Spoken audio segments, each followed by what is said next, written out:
So let's get on with it, shall we? And this is f.e.a.r.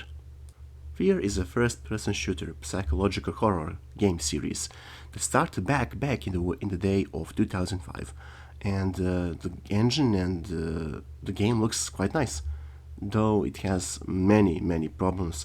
First, I need to warn you about before going anywhere else. This game has a problem called secure ROM. If you don't remember what was secure ROM, it was a copy protection that needs to dial home or be killed because of the protection against piracy and stuff. Therefore, secure ROM was very bad in its day. It didn't protect it quite well, and it was quite easily cracked, and also managed to add some headache for old players and even today's players because there are not servers anymore. Essentially, GOG and Steam managed to screw up their fan base and their customers by not removing the fully secure ROM protection.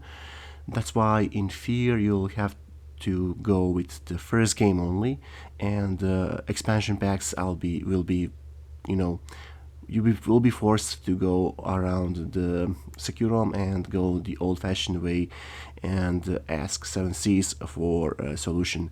You know what I mean on.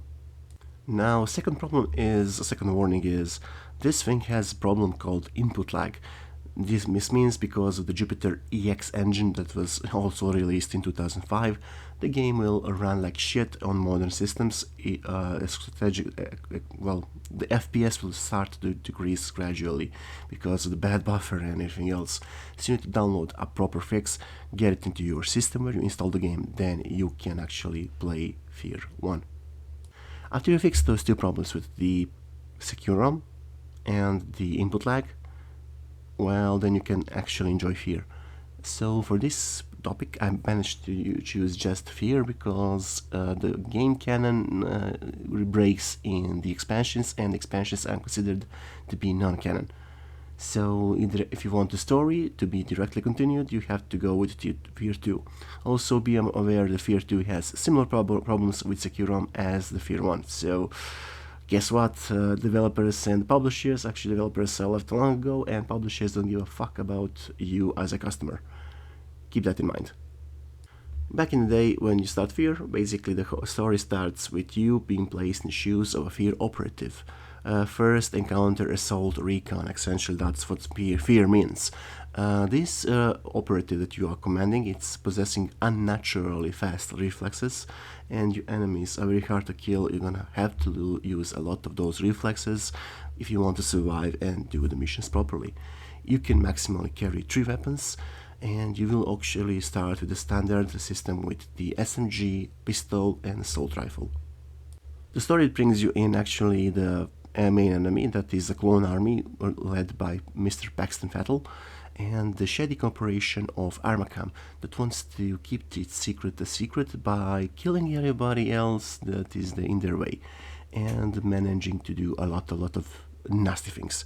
The game itself has a lot of horror scenes which are relying on the old jump scare effect, and later down the line the enemies will steadily progress as you gain more weapons.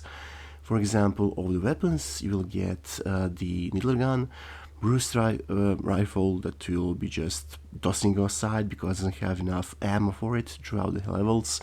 Also, you have the SMGs that I mentioned before, but your pistols can be also dual-wielded, and every weapon in this game has its own niche that is good at, that is bad at. For example, the best thing that you want to stick to in close encounters will be shotgun. That is basically, regarding every other game, one of the best shotguns in any game. The shotgun can actually do a lot of damage even to very heavily armored opponents close up, and for the regular soldiers it will just turn them into red mush sometimes. And therefore you'll have to rely on certain weapon styles, certain weapon systems that will gain you enough situational firepower and the weapons that they can actually do with steadily income of the ammo that is being supplied to you. So from the weapons, just one correction, you don't have the nail gun, you have the 10mm HV penetrator gun. Also you have the submachine guns and you know, your pistols. After that, well, you can actually go against the enemies that are also mechanical. Those enemies are mostly the drones that carry laser weapons and the turret, of course. After that, you will gain some more deadlier weapons like the M50 repeating cannon. You can also get the MLD3 multi-rocket launcher. You'll get the remote bomb, you'll get the mine to drop in, and you'll get your frag grenades, of course, at the very start of the game. The most useful weapon will be the Type 7 particle weapon, and that's basically a railgun, if you ask me. And it's very, very good, and it basically replaces the sniper for the long-range engagements in this game, and can also be very deadly against heavily armored opponents. Essentially, if you encounter the enemy with the drones, I think you can 2 or 3 shot them sometimes. So particle cannon will be very useful endgame. In this game also there are several collectible objects other than your standard weapons, armor, health packs that you can carry 10 of them and use them sparingly. You also have reflex boosters and your HP boosters. Essentially you are forced to explore the level a bit so you can find the boosters that will definitely make your game easier as you progress. Essentially you can almost double the amount of HP that you carry on yourself, and basically the amount of reflexes are very, very useful, especially late in the game when the nasty hordes come in. So let us progress. Oh, one more addition that I managed to forget before you progress onward with the good and bad. The enemies that later come in the game are also the mech suits. First, as you can see, first gonna be the heavier enemies.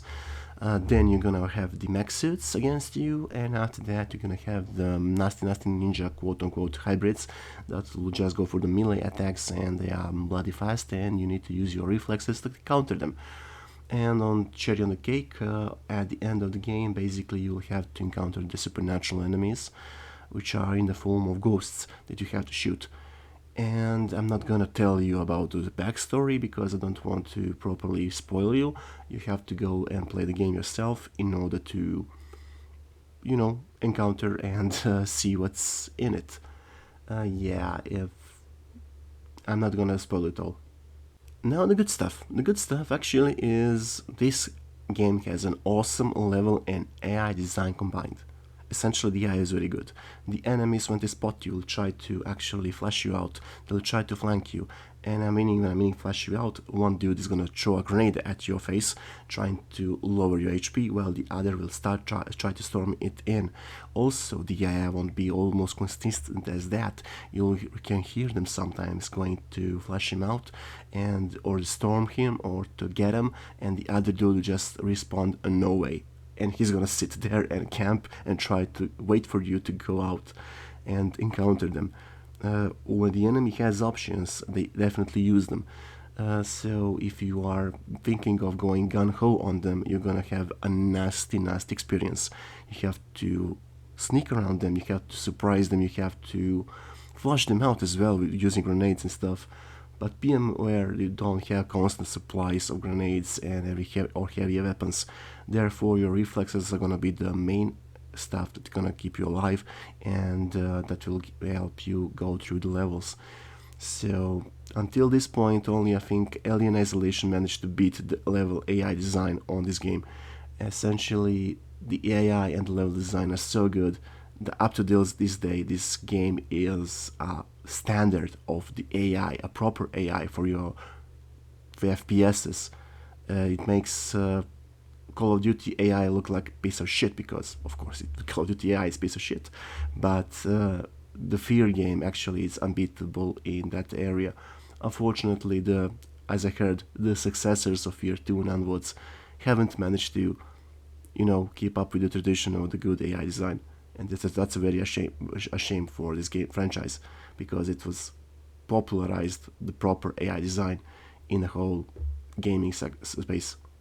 Second thing you can find around the levels scattered are the phones. They actually add a lot of backstory as well with the laptops. So if you go and progress, you can hear how everyday workers, started to encounter problems before you came there, or their last moments before they perished, of course. Therefore, you can go get immersed in the story and in the game proper. And I think that's a very good small detail that is in the game, and it can also add to the narration and the narration or the narrative of the game. And also one more thing that I have to compliment are the weapons. The weapon balance are very good. It's very good actually. You have to be tactical. You have to choose what weapon suits you in certain encounters. Sometimes the assault rifle will be the main weapon for you, but then you'll have to encounter them, all of them, the enemies in the close area, where the shotgun is the king.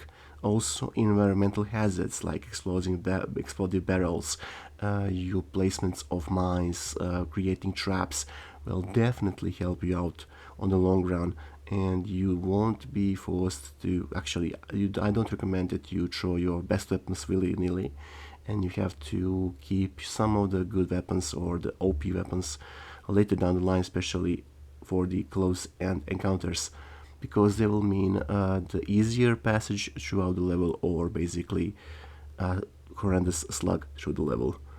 Also keep the mind on the reflex bar because it's gonna help you a lot throughout the levels. And essentially, the good thing is this game, as a shooter, keeps on replaying it more and more. And that's something that I said before, a lot of the new games don't have in them. The bad things. Okay. The bad things are, well, let me just start. First, the level design sometimes can be obnoxious because once you encounter the enemies and you do the most of the stuff, you have to backtrack a bit and find some secret passages or the alternative doors that you manage to overlook in your way in. And going back and forward, that adds to the game a bit, quite unnecessary, and it destroys the pacing, of course. And I spoke about the bad stuff about the quote unquote jump scares. So the playthroughs actually. The playthroughs, multiple playthroughs will get you through the jump scares, and that's one of the good and bad stuff at the same time, because first time when you encounter jump scares and the scenes in the game are gonna be very creepy, and if you like horror, they're gonna scare the living shit out of you, or make the little FPS a bit spicy. But as you progress onwards, the jump scare effects and scenes are gonna be stale and boring to you, and you'll have that problem to encounter, which is not a big problem, but I need to just mention it before you are thinking that the game has been perfect or, something of a jewel, but it's a jewel in the rough. Gabe Newell once said, "Piracy is an issue of service and not the price." And the service in this regard is a bloody atrocious. Essentially, because the f.e.a.r is a very, very old game, the secure ROM problem still persists even up to this day, and essentially makes your game sometimes very, very unplayable. Therefore, you are forced to not just uninstall the regular installation, but you have to clean your PC out of any back traces of secure ROM, which is sometimes very, very impossible, and you'll be forced sometimes even to fully reinstall your Windows. And I bypassed this by going on another PC, basically older laptop that I have that can definitely run and record the game, and I managed to install it on it. The version is, let's say, not of the one that your publishers want you to use. Therefore, I was bypassing my fully legal copies, the secure ROM problem. And other than that, an input lag, I would recommend you to play the game if you can manage to bypass those two things, And essentially, this is my 2 cents about f.e.a.r. So, like, share, and subscribe.